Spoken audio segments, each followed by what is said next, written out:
กับสายลมใจที่ชาคำพันจัดรายการธรรมะเพื่อคุณ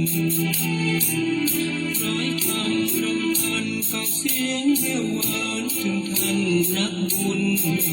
สโลงานพระเดชพระคุณพระธรรมเสนาบดี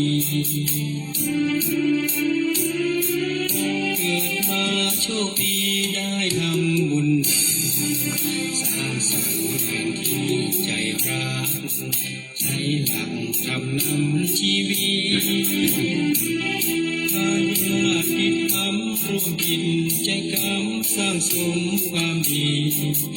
ขอบคุณผ่านทางสถานีถึงแฟนทั่วแดนโลกา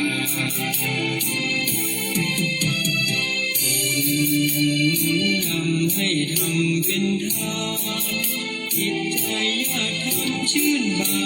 นให้มีชีวิตชีวาบัดนี้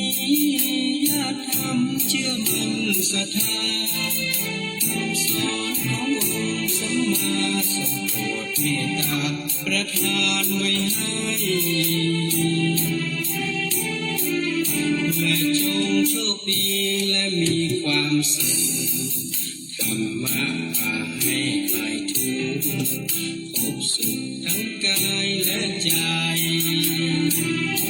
ที่ชาติคำพันขอบคุณทุกท่านให้กำลังใจ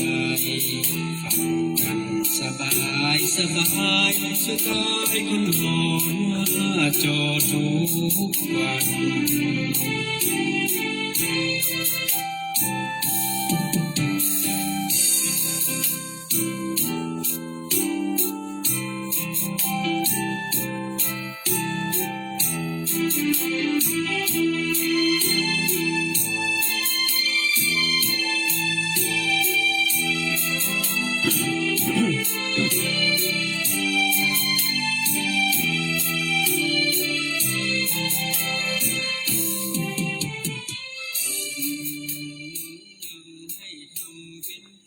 ก่อนพูดร้ายให้คนอื่นดูตนก่อนว่าเฮาสอนตนมาดีมากแค่ไหนเห็นเขานิ่งบ่ค่อยพูดยิ่งได้ใจจะเป็นภัยมามีใครอยากคบเลยจงใคร่ครวญเพื่อที่ท่วนแล้วค่อยพูดดีที่สุดเมื่อพูดไปใจวางเฉยย่อมเป็นกลางไม่ลำเอียงทางใดเลยให้คุ้นเคยจงทำดีจนเคยชินขอความสุขสวัสดีจงบังเกิดมีแก่ท่านผู้ฟังแฟนรายการฟังสบายสไตล์วุฒิชาติที่คนจัดบ่ค่อยจะสบายขอบพระคุณพระเดชพระคุณหลวงพ่อพระธรรมเสนาบดี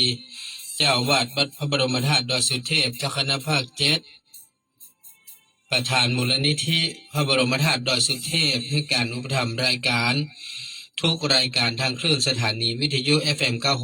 96ขอบพระคุณท่านผู้อำนวยการคณะกรรมการบริหารเจ้าหน้าที่ควบคุมห้องส่งวัดพระธาตุดอยสุเทพท่านอาจารย์พระมหาประสิทธิ์ประสาธิโกขอบพระคุณท่านผู้อำนวยการแล้วก็ผู้ควบคุมรายการของทางคลื่น FM ลืมสถานีของคลื่นเครือข่ายวัดหนองกายนะครับที่ได้ก็เชื่อมสัญญาณวันจันทร์ถึงวันศุกร์ 11 โมงถึงเที่ยงขอบคุณแฟนรายการที่ติดตามทั้ง2คลื่นสถานีและทาง Facebook ไลฟ์สดในขณะนี้เวลานี้ก็มหาจันทร์และประสันโนภิกขุ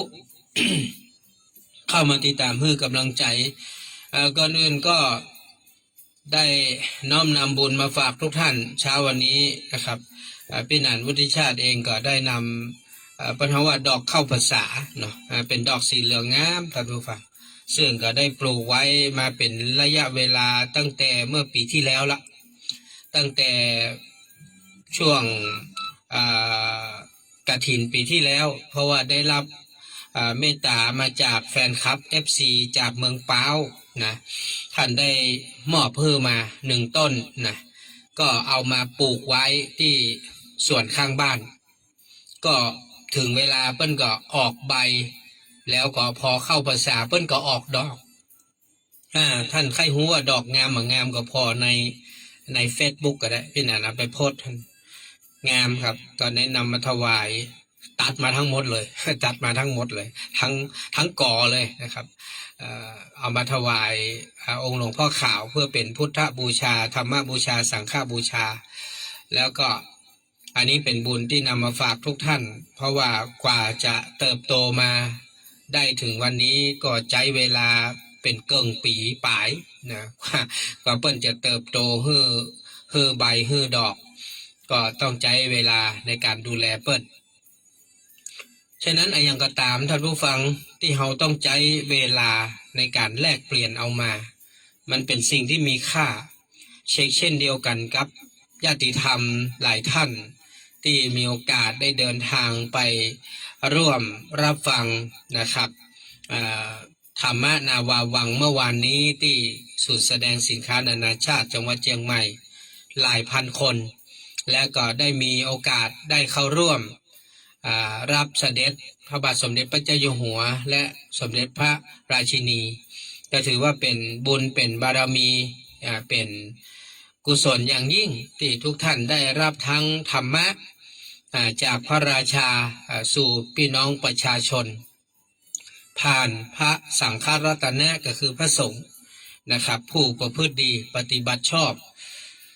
ฉะนั้นท่านต้องใช้เวลาตลอดทั้งวันนะตั้งแต่เช้ายันค่ำท่านต้องมีความอดทนนะมีความตั้งใจอย่างยิ่งยวดก็เชื่อว่าหลายท่านก็คงอาจจะมีความเจ็บป่วยบาดสบายแน่นอนบางท่านเป็นผู้มีอายุแล้วอาจจะใช้เวลาในการนั่งเมินเป็นทั้งวันเนี่ยบางครั้งบางท่านอาจจะปวดเนื้อเมื่อยตัวนะอาจจะบาดสบายก็อาจจะเป็นไปได้แต่ว่าผมเชื่อในใจว่าสิ่งที่ท่านได้รับนะมันมากมายกว่าความเจ็บป่วยทางร่างกายนั่นคือการที่ท่านได้รับการเยียวยารักษาจิตใจเปิ้นบอกว่าเป็นวิธีการที่ถ่ายทอดบอกกล่าวไปยังทุกท่านให้ได้นำไปใจผมได้ยินวันนั้นท่านพระครูฟลุกเปิ้นอู้ถึงเรื่องของยานะยาที่เป็นยา2 เม็ดหรือ3 เม็ดเนี่ยผมจำไม่ได้วันนั้นเป็นยาที่สามารถรักษาโรคใจนะแล้วก็ยังสามารถรักษาโรคกายได้ด้วยนะโรคกายนั่นก็คือโรคของความเจ็บป่วยนะฮะทุกคนมีความเจ็บป่วยเป็นธรรมดาแต่การประพฤติปฏิบัติตามแนวทางของธรรมนาวาวังนี้ก็จะช่วยรักษาโรคกายได้เมื่อเราไม่ได้ไปสนใจเรื่องของโรคภัยที่มันเกิดขึ้นนะเราก็เพียงรู้ว่ามันก็เป็นเพียงเพราะว่าเป็นสิ่งหนึ่งที่อยู่ในร่างกายของเรามันเป็นธาตุขันธ์นะเป็นรูปประขันธ์นะฮะแล้วก็อาจจะเป็นเรื่องของโรคภัยที่มันอยู่ในร่างกายของเราแต่ว่าเหนือสิ่งอื่นใดนั้นมันอยู่ที่เราบอกไปใส่ใจหรือฮื้อค่ากับมันนะเราตั้งมั่นอยู่ในพระรัตนตรัยพระพุทธพระธรรมพระสงฆ์เป็นสรณะเป็นที่พึ่งเราก็ย่อมที่จะเอาชนะโรคกายได้และก็โรคที่รักษายากมากที่สุดก็คือโรคใจเนี่ยของใจธรรมโอสถรักษาเยียวยาจิตใจอย่างคนที่เป็นซึมเศร้าคนที่มีปัญหาชีวิตปัญหาครอบครัวปัญหาเรื่องของหนี้สินเศรษฐกิจการกินอยู่ต่างๆเชื่อว่าในภาวะปัจจุบันนี้คนเป็นโรคใจมากนะมากเลยล่ะเพราะว่าจิตใจของคนเฮาทุกวันนี้มันอ่อนแอมากๆยิ่งคนที่เคยเสพสุขอยู่กับวัตถุนิยมนะกับความฟุ้งเฟ้อกับความสุขสบายกับการกินเที่ยวนะฮะการใช้จ่ายที่เต็มที่เนี่ยแล้วก็จู่ๆมันเกิดการชะงักงันของภาวะเศรษฐกิจ รายได้ต่างๆที่มันหดหายไปบ่เป็นไปอย่างที่ท่านมุ่งมา่ปรารถนาไว้ก็ย่อมจะเกิดกันเพราะว่ามันช็อกอ่ะมันช็อกท่านเคยเห็นคนที่เอาไฟฟ้าไปช็อตป่าก็มันช็อตปุ๊บป่ามันตกใจนะมันตกใจมันยุดเลยมันยุดเลยเพราะมันถูกไฟช็อตมันกระตุกมันอ่ะมันยุดแล้วมันก็จะขึ้นมานอนอยู่บนน้ำพุ่งไปพุ่งมาแล้วก็แบต้องง่ายตัวขึ้นมาเหมือนกับมันตายอ่ะเหมือนกับมันตายอ่ะที่จริงมันมาตายนะมันแค่โดนไฟช็อตคือมันตกใจแล้วมันถูกไฟช็อตมันเหมือนคนตอนเนี้ยในภาวะปัจจุบันเนี้ยมันโดนช็อตไปดูนะพ่อค้าแม่ขายเนี่ยจะเห็นได้ชัดเจนมากคนที่เป็นพ่อค้าแม่ขายเนี่ยจะเป็นตัวบ่งบอกภาวะเศรษฐกิจได้ดีที่สุดเพราะว่าการค้าขายเนี่ยเราไม่ต้องอู้ถึงเรื่องของเสื้อผ้าเครื่องประดับอื่นๆนะที่มันเป็นสิ่งที่เรียกว่าอาจจะเกินความจำเป็นเราคิดแค่เรื่องของการค้าขายเรื่องของอาหารการกินเนี่ยคนที่ค้าขายอาหารการกินเนี่ยได้รับผลกระทบอย่างหนักเลยทุกวันนี้คือมันเงียบไปหมดท่านผู้ฟังบางคนถามพี่แหนนหูได้ยังไงพี่แหนนเฝ้าอยู่สถานีมันหูได้ยังไงหูครับมาข้ามยามแรงนะผมไปวิ่งแก๊ปครับ5 โมง 6 โมง 7 โมง 8 โมงเมื่อคืนผมไปวิ่งแก๊ปผมไปรับส่งอาหารครับตามร้านนะต่างๆตามในหมู่บ้านจัดสรรท่านหูครับหมู่บ้านจัดสรรเนี่ยหลังเป็น2-3 ล้าน4-5 ล้านน่ะเปิ้นเปิดบ้านน่ะเป็นที่ทำมาหากินเปิ้นน่ะคือเปิ้นไปเจ้าหน้าร้านน่ะเปิ้นใจบ้านเปิ้นเป็นที่ทำอาหารขายโดยการสั่งเป็นออเดอร์เข้าไปทางแอปต่างๆผมเขาเนี่ยมีหน้าที่เป็นสารถีวิ่งไปรับอาหารตามออเดอร์ที่ลูกค้าสั่งแล้วเอากลับไปส่งให้ลูกค้าพวกพนักงานที่วิ่งรับส่งอาหารทุกวันนี้นะรายได้หดหายจากที่เคยได้ชั่วโมงละ100 ทุกวันนี้นะได้ชั่วโมงหนึ่ง50 บาท60 บาทท่านผู้ฟังจะถามว่าไปวิ่งเพื่อเนี่ยวิ่งแต่5 โมงถึง2 ทุ่มเนี่ย6 7 8 3 ชั่วโมงเนี่ยได้เงินบ่ถึง200อ่ะท่านผู้ฟังลองคิดดูสมัยก่อนนะ3 4 500อุ้ยงานนี้เข้าแบบรัวๆเลยส่งเซตงานเข้าส่งเซตงานเข้าทุกวันนี้เงียบถามคนค้าขายมามีลูกค้าวันหนึ่งออเดอร์แทบจะบ่มีเลยขนาดเสียเงินค่าโฆษณาก็ยังบ่ได้งานเพราะคนทุกวันนี้ประหยัดกินประหยัดใจถามว่าทำไมถึงเป็นแบบนั้นเพราะภาวะเศรษฐกิจมันฝืดเคืองนี่คือความจริงนะครับแม้แต่ผมว่าแม้แต่รัฐบาลก็ต้องยอมรับทุกวันนี้เพราะว่ามันชะงักงันนักท่องเที่ยวก็หายนะครับการใช้จ่ายก็แบบประหยัดสุดๆอะครับทำบุญนี่มันต้องอู้ถึงนะครับท่านลองดูนะปีนี้ผมเชื่อว่าสิ้นปีนี้มันสิ้นออกภาษาปีนี้นะวัดที่จะได้กฐินนะผมว่า10 วัดนะจะได้บ่เกิน5 วัดแน่นอน10 วัดบ่ได้เกิน5 วัด100 วัดนี่อาจจะได้ถึง50 วัดเลยเพราะว่ามันเงียบมากครับฉะนั้นวัดไหนก็แล้วแต่ถ้าจะคิดก่อร่างสร้างแปลงอย่างที่ต้องใช้เงินเป็นหลายเป็นหลักล้านเนี่ยหื้อย้างไว้แต่หื้อย้างไว้เพราะว่ามันเป็นไปได้ยากมากที่มันจะสำเร็จผลเอาหลักแสนนี่มันรอดก่อนนะหลักแสนนี่นะหลักล้านเนี่ยมันต้องอู้ถึงคนทุกวันนี้ทำบุญหลัก10 หลักร้อยครับหลัก10 หลักร้อยครับหลักพันนี่แทบจะบ่มีเลยทุกวันเนี่ยนะเต็มที่500ครับเต็มที่เลย500 บาทขณะนี้เศรษฐีนะครับคนมีอันจะกินนะมันต้องอู้ถึงเจ้าบ้านอย่างเฮานะเจ้าบ้านอย่างเฮานี่ถ้าได้ทำบุญหลักร้อยนี่ก็เก่งสุดๆแล้วครับนะดังนั้นทุกวันนี้นะงานศพงานขึ้นบ้านใหม่งานแต่งงานงานวัดงานวางงานเนี่ยถ้าไผ่หอมถึง100 บาทได้นี่ท่านสุดยอดแล้วครับ100นี่ถือว่าสุดยอดแล้วครับเพราะว่ามันลำบากไปทุกที่ทุกทางบางทีเรา เฮาบักคิดก็บ่ได้เฮาทำบุญวันนี้เกิดวันพรุ่งนี้มะรืนนี้เฮามีเฮาจะเอาที่ไหนมากินมาใจอย่างคนเฒ่าเนี่ยหลายคนก็อาศัยเงินเดือนคนเฒ่า600 700 800 900 1,000ท่านต้องแบ่งสรรปันส่วนให้ดีนะบุญมันจะมีแค่ต้นเดือนกลางเดือนก็มีปลายเดือนก็มี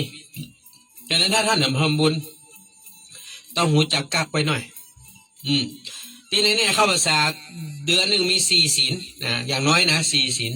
ท่านต้องการไว้ละ4 ศีลศีลละ100นี่สมมติว่าศีลละ100 400แล้วนะเดือนหนึ่ง400ละเนี่ยมานับถึงบุญท่านบุญนี่ที่ท่านได้ยินได้ฟังมานะเนี่ยท่านจะต้องกักไว้หน่อยนะท่านจะมองจะมองตองเศร้าเป็นเพราะว่าอย่างจะน่าจ้อยเนี่ยเป็นทำบุญกูไม่ได้ทำเนี่ยเงินเดือนคนเท่ากูหมดแล้วลูกหมดแล้วแต่นะต้นเดือนไปละนี่นะมันมีบุญกลางเดือนไม่ได้ทำบุญไปเด้อไม่ได้ทำแหมกู มันจะเกิดความหงอยเหงาเศร้าซึมเนี่ยคนเท่าที่เคยทำบุญเฮาไม่ได้ปฏิเสธเรื่องการทำบุญแต่เฮาต้องรู้จักวิธีการทำบุญอย่างภาวะปัจจุบันนี้เหมือนกันเขาเห็นข่าวโน่นข่าวนี้มากมายนะท่านอย่าได้คิดมากมายกรรมอู้เนี่ยนะครับตราบใดที่มันมาเป็นรักเป็นทานจะไปเชื่อเห็นด้วยตาไม่ได้ยินด้วยหูเห็นจากสื่อทั้งหลายไม่ได้ยินด้วยหูนะได้ยินด้วยหูแต่ไม่ได้เห็นด้วยตา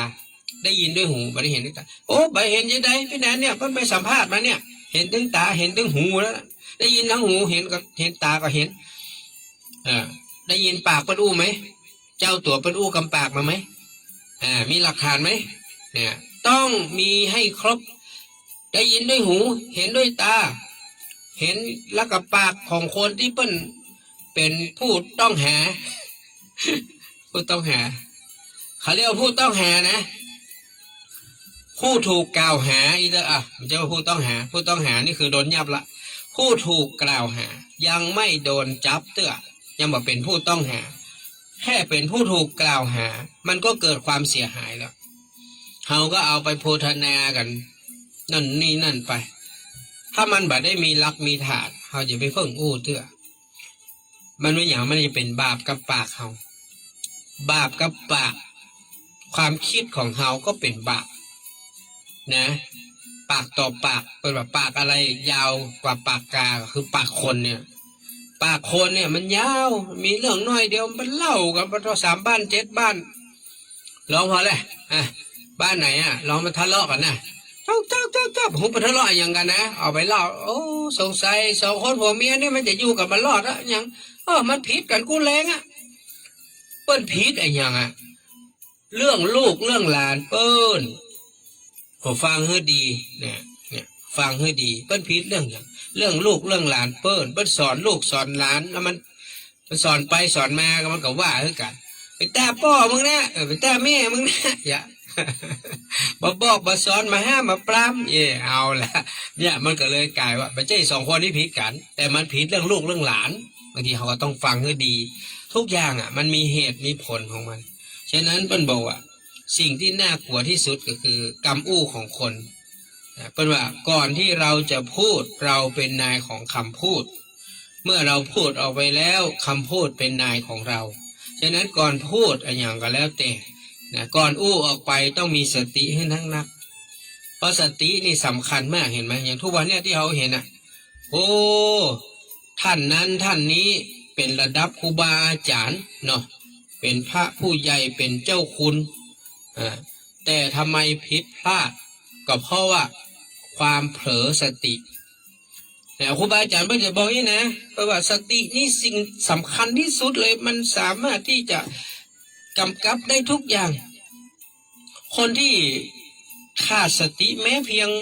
น้อยเดียวมันก็พร้อมที่จะเกิดความผิดพลาดได้ตลอดแม้กะเฮาก็จะเหมือนกันท่านก็เหมือนกันเฮาเผลอสติคิดเลื่อยเปื่อยไปเป็นตุเป็นดะเป็นเรื่องเป็นราวก็เกิดเรื่องเผลอสติอย่างไปเลื่อยโดยบัดไตรตรองพิจารณามันก็เป็นเรื่องเป็นราวเผลอสติ ในการเนี่ยการทำสิ่งนั้นสิ่งนี้เกิดเหตุเกิดอันตรายเกิดความเสียหายขึ้นมาได้นี่คือสิ่งที่สำคัญก็คือสติอย่างเมื่อวันเสาร์ที่ผ่านมาต้องกราบขอบพระคุณท่านอาจารย์พระครูสมุวิสุวัฒน์วัดฝ่ายหินซึ่งเป็นพระวิปัสสนาจารย์มจรรุ่นที่1ก็ได้เมตตามาขึ้นกรรมฐานมาสอนกรรมฐานมานำปฏิบัติแต่ว่าพอดีว่าวันนั้นไฟฟ้าที่วัดอินทขินไฟฟ้าแรงสูงหม้อใหญ่มันช็อตครับมันก็เลยทำให้ไฟดับตั้งแต่ตี 2ของตี 2นะฮะก่อยมาฮอดจนถึงเมื่อวันตอนบ่ายวันเสาร์ก็ไฟยังออกมาก็มันร้อนเนาะอากาศก็ร้อนอบอ้าวก็หลังจากที่ท่านมาที่วัดอินทขินท่านพระอาจารย์ก็ให้ใจวิหารหลวงพ่อข่าวเป็นที่ขึ้นกรรมฐานอบรมศรัทธาก็ขอบคุณวันนั้นขอบคุณครับคุณพี่วิลาวันกันททิพย์นะครับซึ่งก็ได้เมตตานำสังฆทานเนาะจำนวน2ชุดแล้วก็ปัจจัย2 ซองก่อนน้อมถวายท่านครูบาอาจารย์พระวิปัสสนาจารย์ไป1 ชุดแล้วก็มอบให้กับพี่นันพุทธิชาติมา1 ชุดก็ต้องขออนุโมทนากับคุณพี่วิลาวันกันททิพย์พร้อมด้วยครอบครัวมากมายเลยนะเพราะว่าเปิ้นก็บอกค่อยได้ปะกันนานๆเปิ้นจะมาเตือนเปิ้นก็มีเมตตาแล้วก็อนุโมทนากับคุณน้องพัชรินทร์สุกันโทได้นำสังฆทานเป็นผลไม้น้อมนำถวายแล้วก็มีคุณแม่คุณแม่สุภาอุปนันท์ก็ได้ฝากร่วมบุญมาแล้วก็คุณยายจันเปงเนาะคำมาเมืองเนาะยายจันเปงคำมาเมืองเนาะก็ได้ร่วมทำบุญมาตัวก็ขออนุโมทนาแล้วก็ขอบคุณกับคุณปี้จันแสงถนอมสุวรรณสุนีภาพฝ้ายเนอฝากบุญไว้คุณป้าวิลวันจิตลักษณ์นาทีพร้อมครอบครัวแล้วก็คุณบุญรัตน์คุณจันทากาวิละและครอบครัวแล้วก็คุณป้าแม่อมพรประมวลการพร้อมลูกหลานนะครับแม่อารีมโนลีเนอะได้ร่วมบุญกันวันนั้นก็ขออนุโมทนากับทุกท่านเนอะที่ได้มาร่วมแล้วก็วันเสาร์ที่จะถึงนี้เรามีปฏิบัติธรรมเหมือนเดิมที่วัดอินทขินแต่เป็นด้านหลังพิพิธภัณฑ์ตอนนี้ไฟฟ้าเปิ้นมาซ่อมเรียบร้อยละก็ถ้าจะมดไปหลายตังค์อยู่เนอะยังไม่ได้ถามท่านอาจารย์ถ้าจะเสี่ยงหลายเพราะว่ามันช็อตนะครับมันก็ต้องซ่อมต้องเห็นเปิ้นเอาอะไรมากองไว้ที่หน้าห้องพินานนี่มันเสียไปหมดเลยเพราะมันช็อตแล้วมันเสียต้องเปลี่ยนใหม่เปลี่ยนอะไรใครจะเป็นหลักหมื่นมันนะถ้าจะเป็นหลักหมื่นอันนี้ก็เป็นความเสียหายที่เกิดขึ้นในช่วงนี้นะครับเพราะว่าฟ้าฝนเนาะมันทำให้เกิดความเสียหายเรื่องของไฟฟ้าแรงสูงนะที่วัดอินทขีนของเขาเพราะนั้นท่านผู้ฟังทั้งหลายอันนี้ก็ปิกมาอุ้มมาจากกันว่าความที่ท่านทั้งหลายต้องใช้ความอดทนต้องใช้เวลาในการแลกเอามาซึ่งหลายอย่างเพราะว่าเรื่องของบุญกุศลเรื่องของความอดกั้นอดทนต่างๆโดยเฉพาะช่วงนี้เข้าพรรษาหลายท่านก็จะต้องอดทน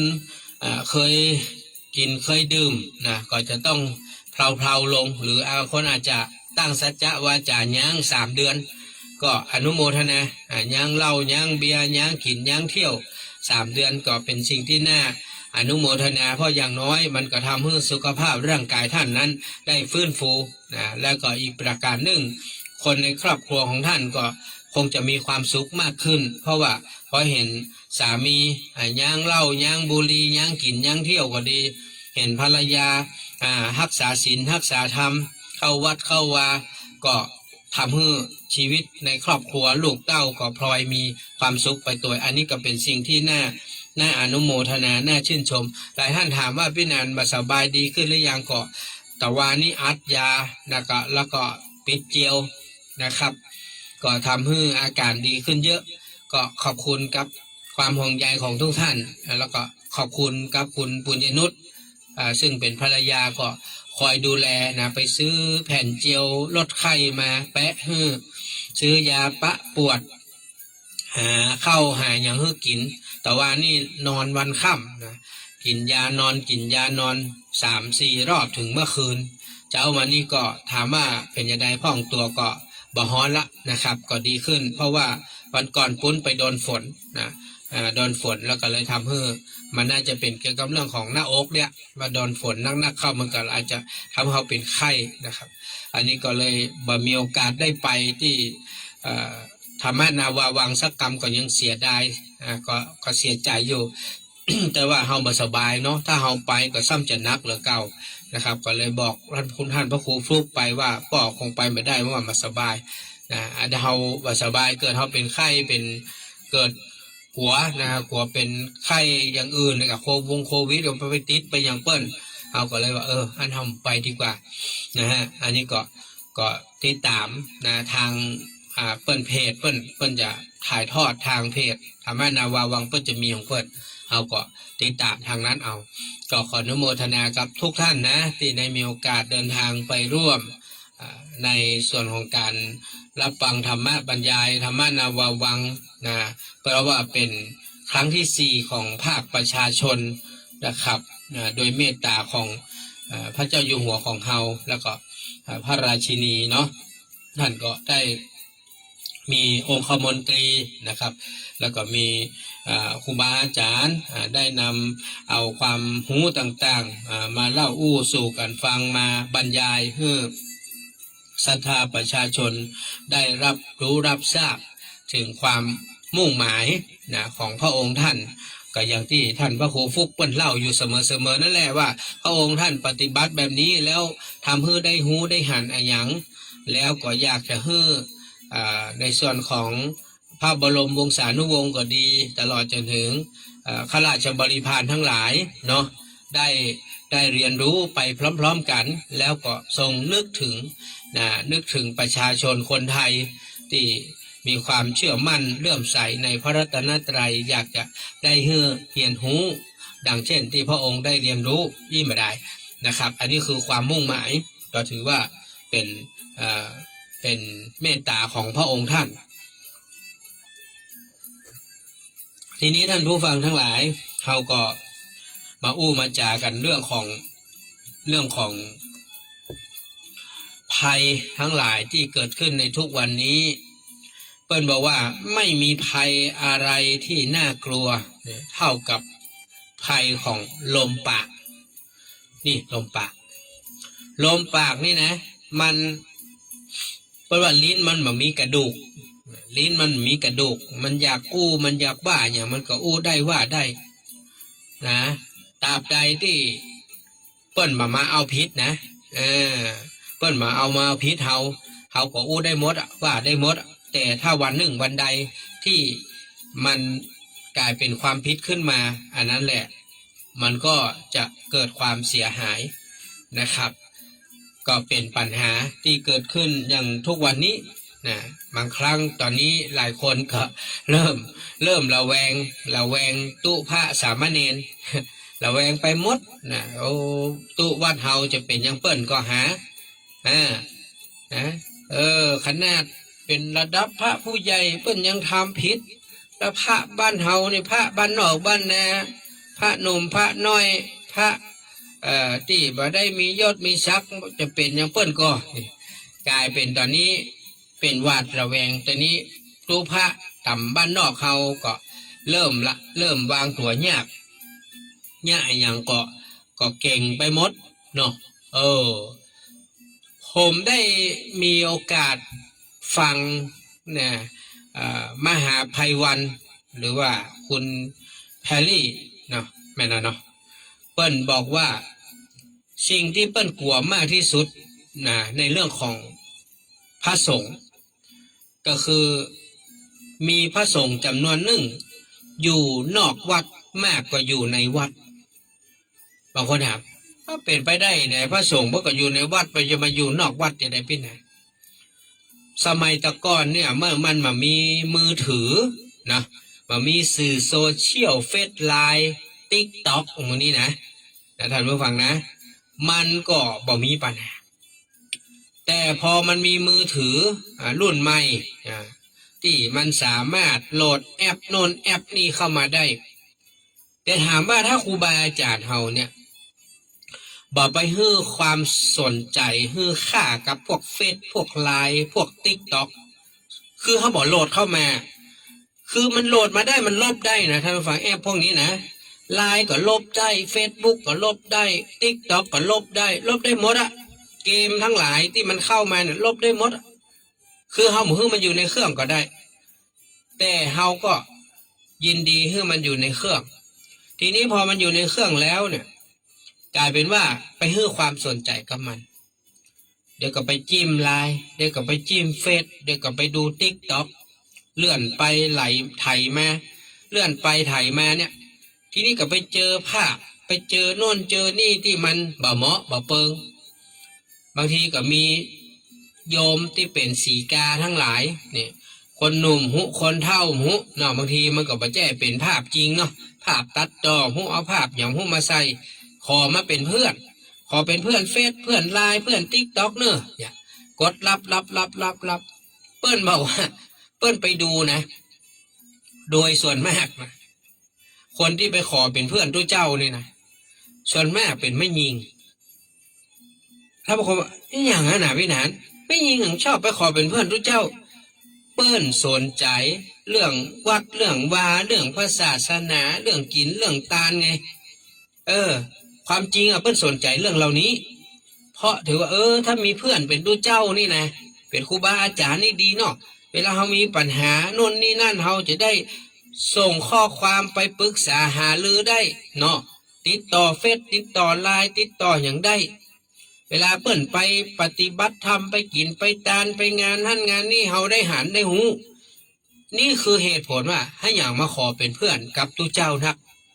แล้วส่วนมากก็เป็นแต่สีกาหมู่พ่อใจไม่ค่อยไปขอเป็นเพื่อนกับตัวเจ้าหรอกเนาะพ่อใจส่วนมากก็จะขอเป็นเพื่อนกับเฟซคอปไลน์ที่เป็น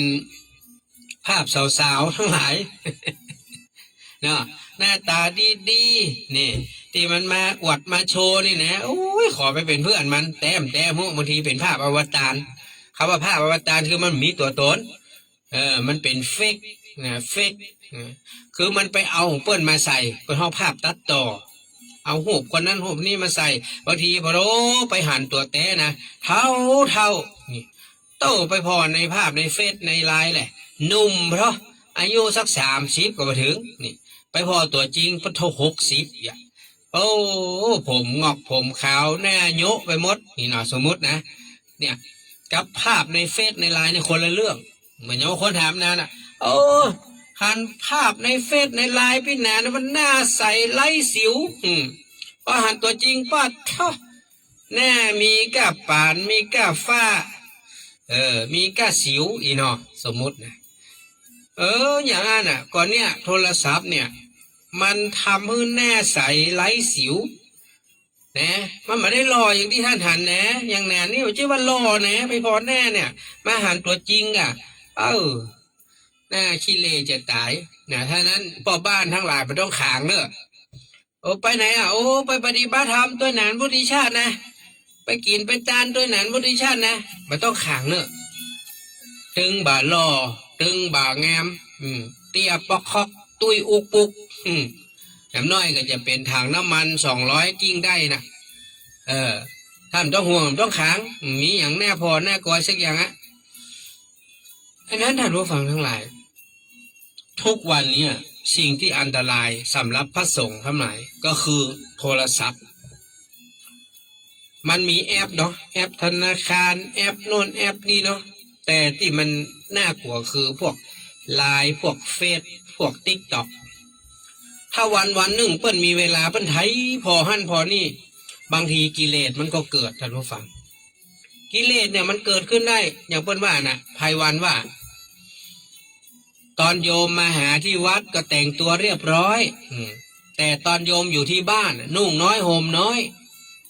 ถ่ายภาพวิวก็มีอะไรก็มีนี่โพสในเฟซ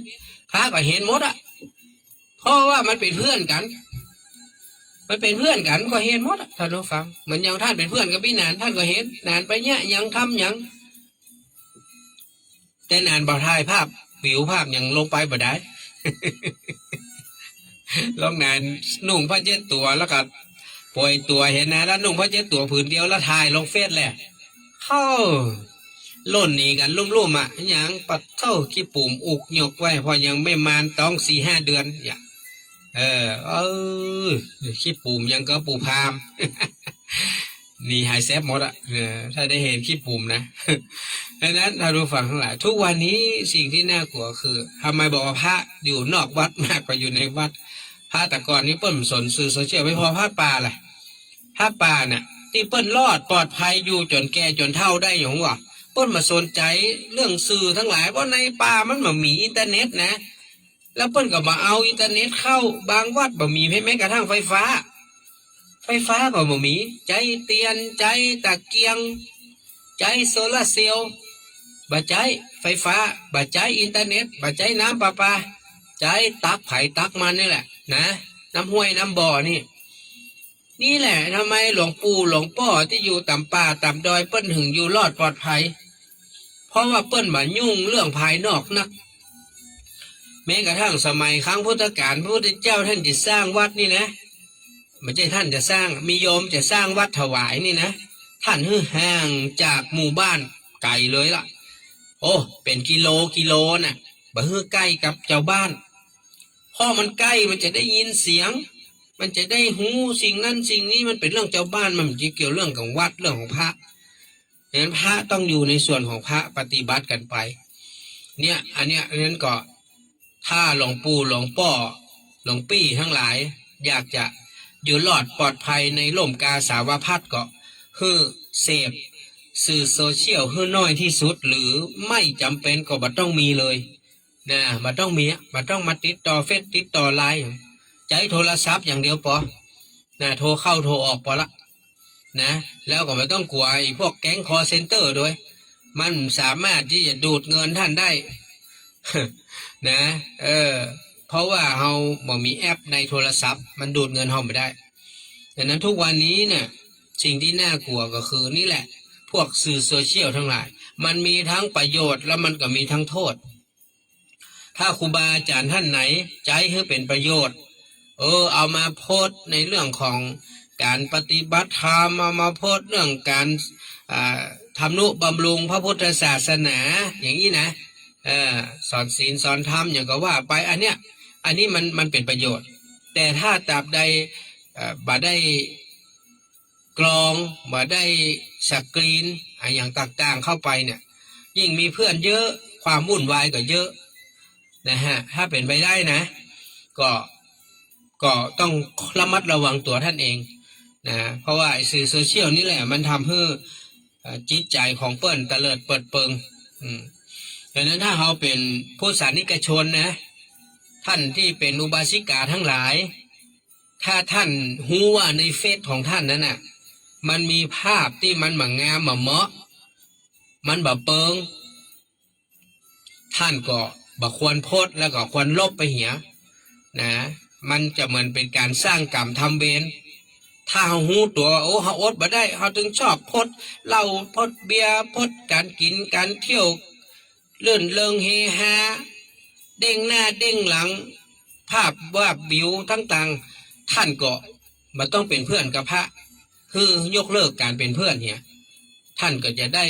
มาต้องไปก่อกรรมสร้างเวรทำให้กิเลสเปิ้ลน่ะที่มันกำลังจมลงเนี่ยมันก็ฟูขึ้นมาแหมกิเลสนี่นะมันถูกยั่วยุลูกเหมือนลูกพญามารน่ะที่ไปเต้นระบำหลอกล่อตอนที่พระพุทธเจ้าบำเพ็ญเพียรอยู่เนี่ยที่มาใจวิธีหลอกนะคือพระพุทธเจ้าหลงไหลเคิบเคิมเนี่ยนะจนท้ายที่สุดที่พระแม่ธรณีท่านได้บีบน้ำจากมวยผมพัดเอาหมู่พญามารนางมารทั้งหลายเนี่ยไหลไปจนสุดขอบจักรวาลเนี่ยน้ำนี่ก็มาจากไหนกันน้ำเปิ้ลว่ามาจากที่หมู่เฮาท่านทั้งหลายหยาดลงดินดังนั้นเวลาที่เฮาไปสร้างบุญสร้างกุศลอย่างที่เป็นบุญใหญ่หรือว่าเฮาได้ประพฤติดีปฏิบัติชอบได้ฮือทานรักษาศีลไหว้พระสวดมนต์ฟังธรรมเจริญภาวนาในแต่ละวันเนี่ย หยาดน้ำเหี่ยววันละรอบก็ได้เนาะตอนเมื่อค่ำยามคืนถ้าบัดตันก็มาหยาดเมื่อเจ้าวันละรอบละรอบเนี่ยเปิ้นว่ามันก็เป็นน้ำที่ไปสะสมไว้ที่มวยผมของพระแม่ธรณีนะท่านก็จะนำมาช่วยขจัดปัดเป่าภัยให้กับว่าที่พระพุทธเจ้าในภายภาคหน้า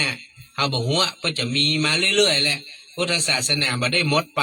ก็เกิดขึ้นมาตามยุคตามสมัยฉะนั้นเฮาท่านทั้งหลายก็อย่าได้ละนะเรื่องของการกรวดน้ำหรือว่าหยาดน้ำล้านนาบ้านเฮาเนี่ยเป็นดินแดนที่เรียกว่าหยาดน้ำมากที่สุดละท่านผู้ฟังดินแดนล้านนานี่นะไปพอเตะตังใต้เปิ้นก็หยาดเป็นพิธีเปิ้นบ่ใช่หยาดเจือหยาดบ่อยเหมือนบ้านเฮาเนอะบ้านเฮาก็ได้ก็อีตังตานากัมมังตุจักยะทาวาลีว่าหยาดน้ำตลอดหยาดน้ำตลอดนะมาไปวัดก็หยาดไปวัดก็หยาดเนี่ยตานแล้วก็หยาดยังแล้วก็หยาดบ้านเฮาเนี่ยเป็นประเทศที่เรียกว่าเป็นล้านนาประเทศที่กวดน้ำหยาดน้ำมากนะผมว่านะมากเลยล่ะนะเดี๋ยวโอ้บางคนนี่มี2 ก๊อก3 ก๊อกเนอะน้ำหยาดนี่นะก็ได้ก็เติมนะเพราะว่าเปิ้นชอบหยาดน้ำคือการหยาดน้ำเนี่ยมันเป็นสิ่งที่น้ำนี่มันเป็นสิ่งที่ทำให้จิตใจของคนเฮามันเอิบอาบเนาะน้ำเลยเนาะมันเป็นของที่ทำให้จิตใจเอิบอาบเวลาเขาได้กรวดน้ำหยาดน้ำแล้วรู้สึกสบายใจมันรู้สึกมีความสุขนะเห็นได้หมูบอกมาทั่วเหมือนได้ฮื้อแล้วเขาหยาดน้ำมาไปกรวดน้ำที่ต้นไม้ต้นตอกไปบอกกันเจ้าตีเจ้าตังเต็มบุตรเทวดาเนาะมันรู้สึกแบบสบายใจหยาดน้ำแล้วสบายใจหยาดน้ำแล้วมีความสุขเพราะน้ำเนี่ยมันคือสิ่งที่เข้าได้กับทุกเรื่องทุกอย่างอยู่ที่ไหนดินก็ได้อยู่ที่ไหนก็ได้น้ำนี่นะมันเป็นของจุ่มของเย็นนะครับแม้อย่างน้ำฝนที่ตกมาเนี่ยบางทีก็ไม่ชอบแต่ว่าต้นไม้มันชอบเนอะต้นไม้ต้นตอกเนอะท่านลองท่านปลูกต้นไม้พืชพักไว้น่ะท่านโหดเป็นติดสุดติดนะโอ้มันพอมาได้ก็บ่ใหญ่สักเตื้อนะพอมันโดนน้ำฝนเตื้อ2 เตื้อปอดเท่างามขนาดต้นไม้ก็งามพืชพันธุ์ก็งามหญ้าก็งามหญ้าติด2 ติดที่โหดเท่าเอาไปตัดนี่นะปีกขึ้นมาเหมือนเดิมอย่างพี่นาไปตัดหญ้าเมื่อ2 ติดที่แล้วนี่นะไปละแถมสักติด2 ติดไปเตอะหญ้าขึ้นมาเหมือนเดิมนะเพราะว่าได้น้ำฝนเนี่ยน้ำฝนเนี่ยมันเย็นมันแป๊กมันเหมือนน้ำที่เอาไปหดเนี่ยท่านผู้ฟังกันก่อนน้ำอะไรเบอร์ก็ไม่สู้น้ำใจน้ำใจนี่เหมาะสำคัญน้ำใจนี่นะน้ำคำน้ำใจน้ำคำก็คือน้ำคำก็คือกำอู้ที่ดีกำอู้ที่เป็นประโยชน์น้ำใจก็คือใจที่ดีใจที่งาม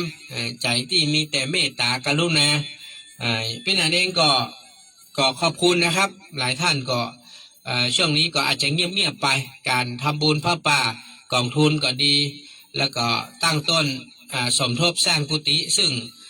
ได้เปิดได้อู้ได้จากกันแล้วเนอะเพื่อจะตานวันเสาร์ที่1 พฤศจิกายนเนอะที่อำเภอแม่ลาน้อยในการสมทบสร้างกุฏิสงฆ์พี่นานก็จะเป็นสาย1ให้เปิ้ลนะคุณไอ้มานพเปิ้ลจะ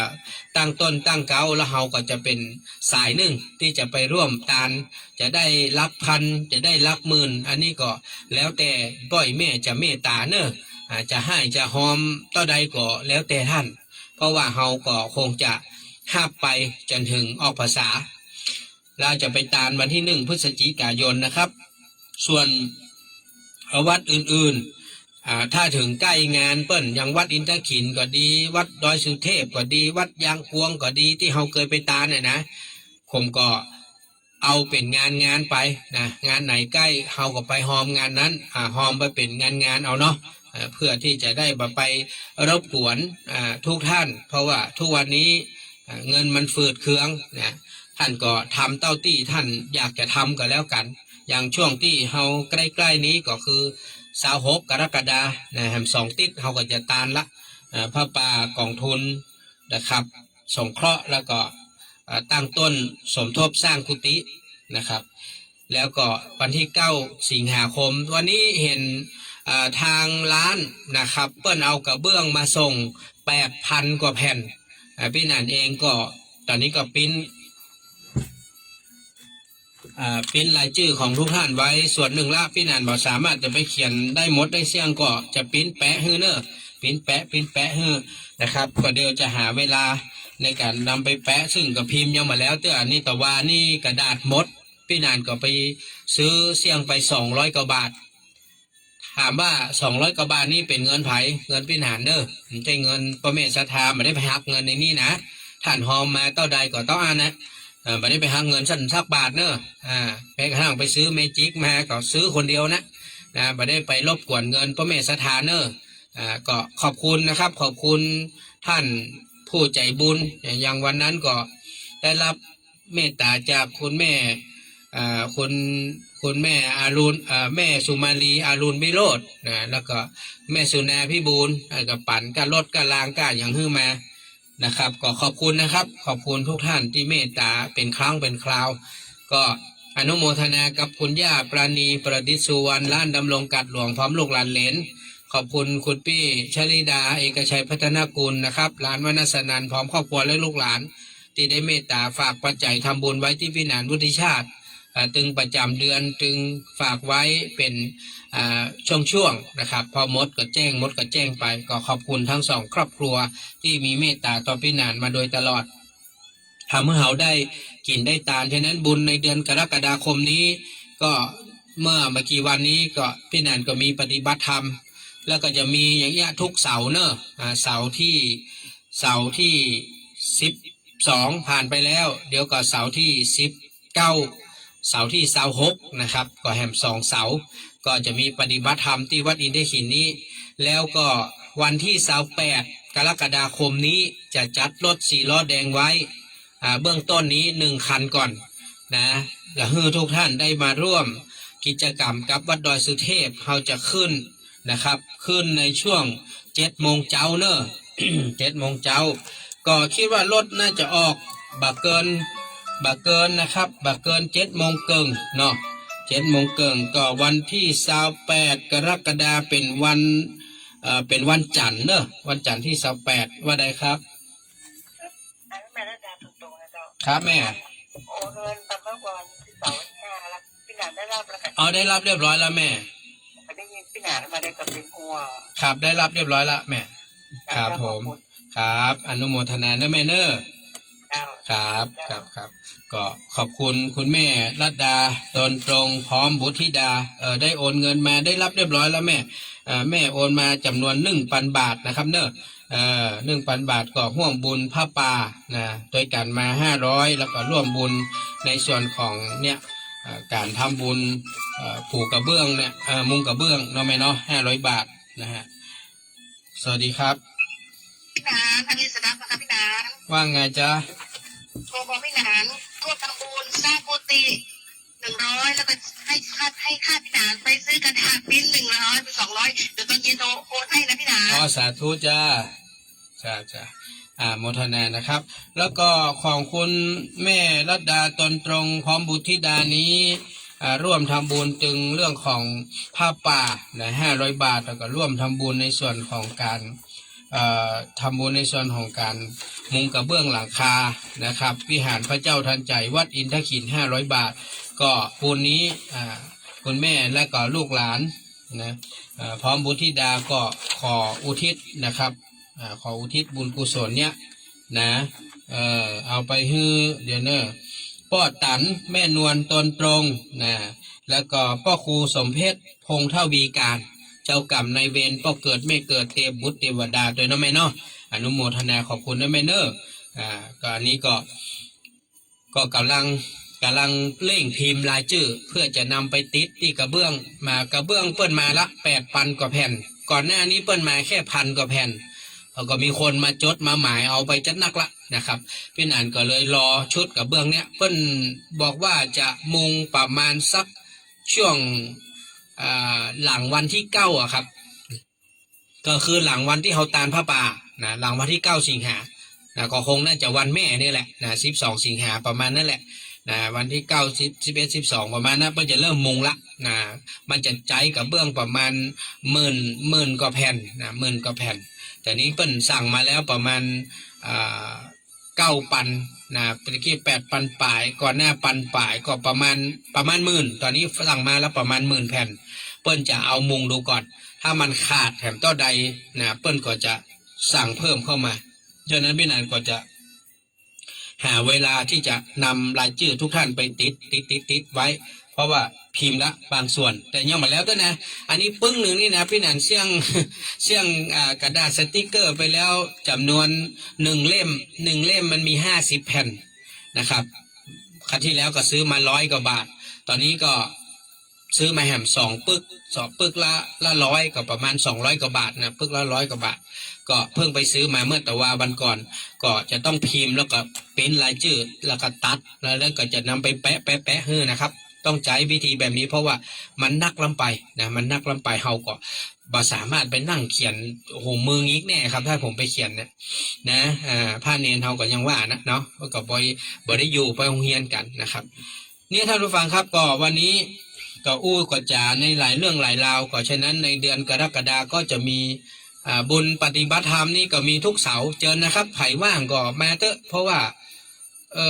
บางครั้งคนจัดปฏิบัติธรรมนี่ก็มันก็มีท้อเหมือนกันนะมีท้อเหมือนกันเพราะว่าอย่างคือเฮาพยายามจะจัดให้ท่านมาปฏิบัติอำนวยความสะดวกให้ท่านผมมีกาแฟมีโอวัลตินมีน้ำดื่มมีน้ำฮ้อนเตรียมไว้นะฮะแต่ว่าท่านก็บ่ค่อยสนใจบ่ค่อยมาปฏิบัติกันแล้วก็มีแต่ว่าอยากให้ปฏิบัติพอถึงเวลาเฮาจัดก็บ่ค่อยมากันบ่ค่อยเสียสละกันบางทีมันก็มีความท้อแต่ผมก็บ่เป็นหยังครับเพราะว่าผมก็ตั้งใจละผมก็จะทำไปปีหน้าก็ค่อยว่าจะมีต่อแต่ปีนี้ก็มีประมาณ10 ปลายนะ10 ปลายก็ทำไปเรื่อยๆนะครับเอาจนออกภาษานะแล้วก็ล่ำลากันไปนะปีหน้าเขาจะจัดต่อมาจัดต่อก็ค่อยว่านะแต่ยังไงปีนี้ต้องให้มันรอด12นะปีที่12นี่ต้องให้รอดนะอย่างน้อยก็ครบกุลแม่พอดี12กุลแม่21กุลป่อมาถึง21กับปิ้นจะลิ้นเอาคนเดียวนะอาจจะตึก12 ปีนี่เราหมูเนาะพ่อคนก็เริ่มห่างหายเริ่มไปสนใจเรื่องอื่นเขาก็บอกว่าละเขาก็จะทำให้มันเสร็จสิ้นปีนี้ไปเหียนะคิดว่าปีหน้าอาจจะบ่มีแล้วก็ได้นะผมคิดว่ามันก็ความท้อมันก็มีนะท่านผู้ฟังเนาะเขาตั้งใจแล้วมันเปิ้นบ่ใครสนใจบ่ค่อยให้ความร่วมมือบางทีเขาก็อาจจะย้าบ่คนเดียวนะก็ที่จริงผมบ่ต้องลำบากเลยนะผมบ่ต้องลำบากผมปฏิบัติของผมเองมันก็ได้ของเขาอยู่แล้วแต่ว่าเขาอยากจะเชิญชวนมาร่วมปฏิบัติเป็นหมู่มันก็จะได้บุญที่เป็นพลังที่ค่อนข้างเยอะคนที่มาร่วมกัน10 กว่าคนเนี่ยนะ10 กว่าคน20 คนเนี่ยเมื่อทุกคนมาแผ่เมตตาพร้อมกันปฏิบัติธรรมพร้อมกันทำบุญกินทานพร้อมกันนะมันเกิดพลังของการฮื้อทานการรักษาศีลการปฏิบัติธรรมการไหว้พระสวดมนต์เนี่ยมันทำให้เกิดเป็นพลังใหญ่บางทีเนี่ยมันช่วยเติมเต็มให้ท่านบางทีบุญท่านอาจจะพร่องตรงนั้นตรงนี้ไปพอท่านมาปฏิบัติรวมกันเป็นหมู่มันแผ่ให้กันคือเฮาฮื้อทุกคนไงคือทุกคนนะทุกคนที่มาร่วมปฏิบัติก็ได้บุญเหมือนกันดังนั้นอันนี้มันช่วยเติมเต็มพลังบุญให้เฮาอย่าไปคิดว่ามันเป็นเรื่องไม่ใช่เรื่องเล็กไม่ใช่เรื่องใหญ่เรื่องโตเรื่องเล็กเรื่องน้อยไม่ใช่นะเปิ้นว่าอย่าไปหมิ่นเรื่องของบุญแม้เพียงเล็กน้อยอย่าไปหมิ่นแม้เพียงเรื่องกรรมเวรแค่เล็กน้อยมันเกิดได้หมดทั้งบุญทั้งบาปบอกว่ามากหรือน้อยนะครับมากหรือน้อยเมื่อเอาน้ำใส่แก้วนี่กะเทใส่กำน้อยเนาะ10 เตื้อ20 เตื้อมันก็เต็มแก้วได้ท่านผู้ฟังถ้าแก้วมันบ่หัวนะถ้าแก้วมันบ่หัวมันซึมนะก๊อกแก้วนั้นมันหัวมันซึมมันเหมือนกันเฮาอย่าลืมว่าเฮาเติมเข้าไปก็จริงนะทานเฮาก็ฮื้อศีลเฮาก็ทำฟังธรรมภาวนาไหว้พระสวดมนต์เฮาก็บ่ละเฮาก็เติมบุญไปเรื่อยๆแต่ว่ากรรมเฮาก็สร้างเฮาก็ทำบ่ดีพ่องเรื่องนั้นเรื่องนี้มันก็มีคนเฮาไม่ใช่ว่าทำดีทุกอย่าง 100% เฮาไม่ใช่เป็นพระอรหันต์หรอกเนาะเฮายังเป็นปุถุชนเป็นคนธรรมดาเนี่ย เฮาก็ย่อมมีการทำชั่วเป็นบางสิ่งบางอย่างนะเฮาก็อาจจะมีอยู่นะทั้งกายทั้งวาจาทั้งใจเฮาอาจจะมีคิดบดีพ่องทำบดีพ่องบดีพ่องเนี่ยมันก็เป็นความชั่วนะกายกรรมมโนกรรมวจีกรรมดังนั้นมันก็พ่องเติมไปมันก็พร่องไปเติมไปมันก็พร่องไปมันก็มาเต็มสักเตื้อนั่นแหละมันก็เป็นอย่างนี้แหละก่อนที่นั้นก็อยากให้ท่านช่วยๆกันเติมเพื่อมันเรื่อยๆกันแล้วกันเนาะสวัสดีครับปะนะยายล้วนเด้อยายท่องล้วนบาดแม่อย่าในเจ้าอยากทำบุญน้ำพะนานแม่ได้ยินอันประกาศสร้างโรงพยาบาลอยู่อย่างก็แม่ละน้อยน่ะนะอ๋อใช่สร้างกุฏิอ๋อกุฏิสงฆ์ก็ยายล้วนก็อยากกันสะสมบุญจักหน่อยเนาะอายุกันหลายแล้วล่ะพะนานอยู่บ้านสวนคนเดียวนี่ก็อยากกันทำบุญอยากสะสมบุญน้ำพอนานไว้ในจักนกเล็กจักน้อยจันดอกอันเมื่อใดให้เปิดอายุละบ่อ๋อเดี๋ยวจะถวายวันที่2626สิฮอดนี่บ่ยายล้วนท่านเดี๋ยวนี้ท่านบ่ท่านโอ้ยายล้วนท่านที่อันโมทนาท่านน้ำจัก200เด้อจ้าได้จ้ายายล้วนอยากสะสมบุญอยากเฮ็ดบุญน้ำพอนานนั่นล่ะฟังซุมื้อนั่นล่ะฟังพอนานเว้าอีเห็นนั่นวัดว่าร่างเขามีเรื่องหลายๆที่ใจหดหูเนาะพอนานเนาะแม่นโอ้จะว่าจังไดดอกแต่ว่าเฮาก็บ่ต้องใส่ใจมันเป็นแต่บุคคลกับนอนนั่งอันนี้นี่เล่าสิมาตะนรกกลุ่มใดผู้เนาะนั่งอันโกนั่งโกนี่โอ้ยจินจามานี่มานาวิกานางจินจามานาวิกามันได้เป็นลูกหลานนางนั่นน่ะเป็นแต่นายเนาะนี่บ่เป็นว่าศาสนาพุทธเสียมศีลมันบ่แม่นดอกเนาะมันเป็นที่คนเนาะมันเป็นที่คนมันเป็นกระโดดโหดใจได้เรื่องอยู่บ้านสวนคือเดียวบ้านแม่อย่าในนี่ล่ะพ่อนานสาธุนะลูกหลานกับเขามาวันศุกร์ย่ำมื้อแรกเขาจงค่อยเขามาจ้าได้จ้าเรียนพ่อซอยเรียนจะของอายุกับซอยเรียนจะของไปเขาไปเรียนจะเฮ็ดบุญเด้อพ่อนานเด้อเราบุญนำจัก200 3กุฏิเป็นอย่างก็อยู่แม่ละน้อยอย่างนั้นนะจ้าเอาได้สิโอนให้เด้อจ้าสมุทนาเนอะยายทองล้วนศรีภาชาเนาะยายทองล้วนศรีภาชาเป็นคนอีสานบัจใจคนเมืองเป็นคนอีสานยายทองล้วนเปิ้นว่าวอีสานพอนานฟังภาษาอีสานรู้เรื่องบ่หูเรื่องอยู่แม่ยายผมก็เป็นคนอีสานเหมือนกันแต่แม่ยายผมบ่ค่อยอู้ลาวใส่ผมเนอะแม่ยายชอบอู้ไทยใส่ผมภรรยาผมก็บ่อู้ลาวใส่ผมอู้กำไทยใส่ผมผมก็อู้กำเมืองใส่เปิ้นอยู่กันมา20 ปีละคนหนึ่งอู้เมืองคนหนึ่งอู้ไทยนะนะก็อู้กันรู้เรื่องอยู่เพราะว่าอยู่กันมา20 ปีแล้วนะดังนั้นก็ขอบคุณนะครับขอบคุณคุณอารีสดับขอบคุณคุณยายทองล้วนศรีภาชาเนอร์ก็เป็นยังครับนะคนจะหอมมากหอมน้อยก็ทุกวันนี้ก็บ่ได้ตั้งเป้าหมายอย่างไว้ละเพราะว่าบุญเนี่ยมันเป็นสิ่งที่ทุกคนต้องพิจารณาเอาเองว่าเราจะทำหรือไม่ทำจะทำมากทำน้อยหรือว่าจะทำบุญนั้นบ่ทำบุญนี้มันแล้วแต่ท่านเลือกผมบ่ได้ไปสามารถบังคับกาเกณฑ์ท่านได้ท่านบ่เชื่อมั่นท่านบ่ศรัทธาท่านบ่ไว้วางใจก็บ่ต้องทำนะคือ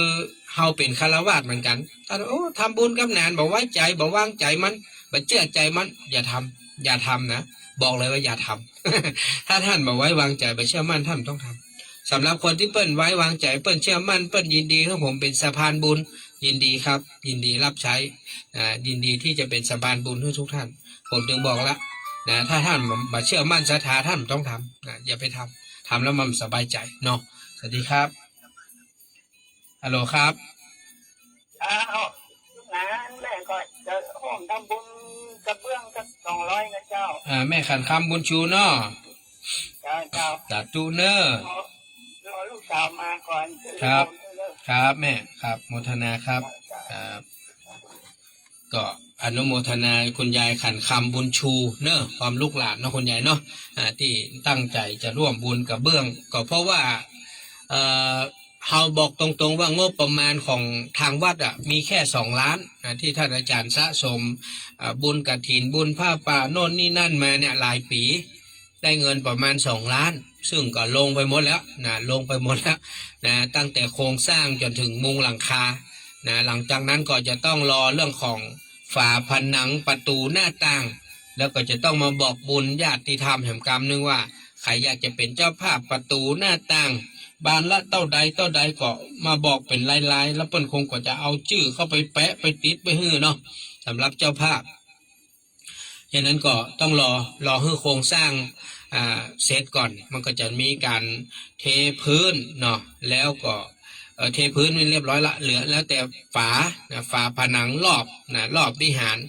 ประตูหน้าต่างต่างๆแล้วก็หลังจากนั้นก็นั่นแหละจะได้บอกศรัทธาว่าใครที่จะร่วมบุญในส่วนใดก็ร่วมบุญมาจะมากจะน้อยก็แล้วแต่กุศลและศรัทธาดังนั้นสิ่งที่เราต้องการเร่งด่วนก็คือเรื่องของการมุงกระเบื้องมุงกระเบื้องก็ยังว่าแผ่นละ20 บาทท่านจะร่วมบุญกี่แผ่นก็แล้วแต่ท่านจะเมตตาเขาจะตานผ้าป่าวันที่9 พฤศจิกายน9 สิงหาคมสุมาเตอร์ก่อนวันแม่เนาะเพราะว่าวันแม่พี่นันก็จะต้องป่าศรัทธาขึ้นไปร่วมกิจกรรมที่วัดดอยสุเทพนะครับอันนี้ก็เป็นสิ่งที่ไปบอกไปก็อย่างที่ไปเนอะวันที่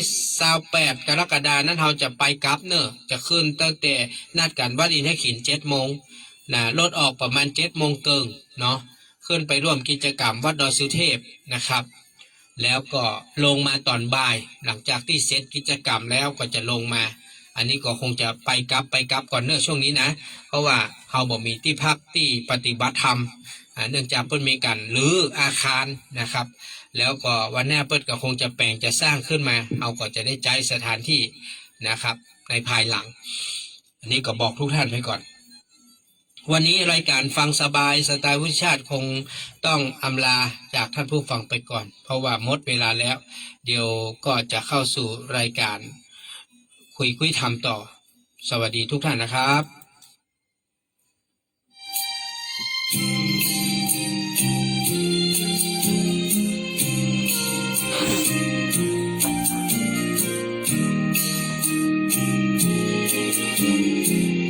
สิ้นทำไม่กลับมาถึงคราวกลางวินาคำว่าขอว่าพระพุทธเจ้า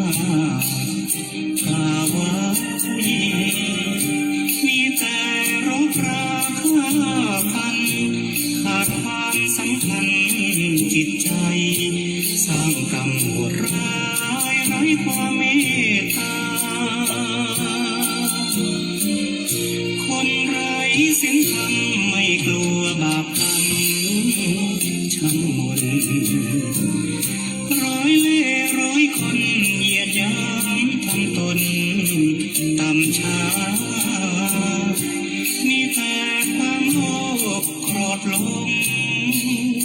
หลอกลวงมายาหวานคำว่าจาน้ำใจชื่นคอมือยาวสาวไปไขว่คว้าทุกสิ่งร่ำรวยล้นยิ่งไม่รู้จักพอช่อราดบังหลวงประจบสองลอสร้างทายาทต่อพอกำรำไปผู้มีศีลธรรมเท่านั้นอยู่เย็นเป็นสุขไม่มีความทุกข์กระทมเศร้าหมองใดๆไร้ความละโมบโกรธหลงหนทางละบายฝึกฝนทางใจสร้างไว้ จ้าสาธุจ้า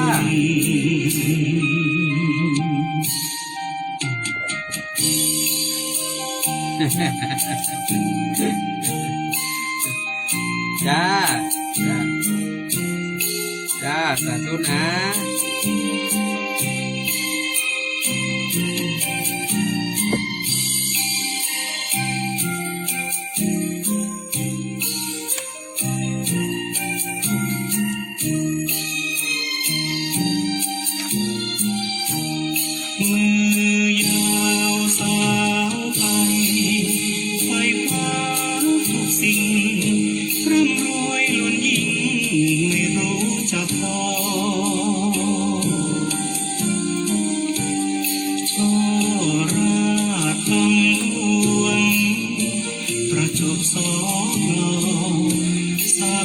ญาติต่อ